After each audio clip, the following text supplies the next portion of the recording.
Gas आज गोरखपुरिया भौजी के लग गई मिर्ची। तो मिर्ची लगने के बाद क्या खाते हैं? मिठाई, जो व्यूज के लिए पागल हो रखी है। आप फैमिली, हमारे डेली ब्लॉग में आप लोग को स्वागत है गाइस।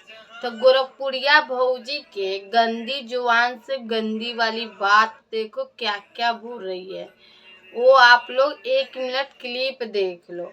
उसके बाद मैं बताने के लिए तो हूँ, बहन भैया भागना मत आगे, पूरे वीडियो लास्ट तक ले पढ़ देखना, तब समझ में आएगी गोरखपुरिया भौजी के चलतवान औरत नहीं तो वो समझ। रात भर सोया ही नहीं है दोस्तों। सुबह उठ करके मतलब रात भर सोया नहीं, इंतजार कर रहा था कि कब सुबह हो, और सुबह होते ही पोक दी, मतलब सॉरी पोका नहीं है, भो भो भो भो भो भो एक औरत से लड़ रहा है। बाप रे बाप।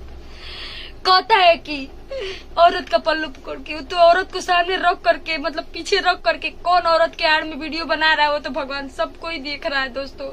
तो दोस्तों और कुछ नहीं कहेंगे, भो भो। यो आप देख लिए है ना, उसकी गंदी जुबान की गंदी वाली बात। इस एकदम लग रही औरत नहीं है, मर्द मराव औरत नहीं होती वो बनती है। हमारे यहाँ कहावत है, तुम लेडीज हो तो लेडीज बन के ही रहो, मर्द जैसे बनोगे तो ठोक देंगे।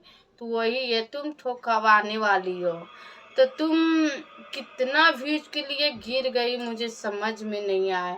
रात भर उसको नींद तो आया, पर तुम्हें कहाँ से नींद दिन में भी नहीं आता, नहीं रात को लगती है। पैसे के चक्कर में दुकान कभी खोलती, पता नहीं क्या खोलती, कभी करवाती है, फलाना ढुमकाना सब करवाती है। तो तू मुंह बंद कर ले, अपनी चोची बंद कर।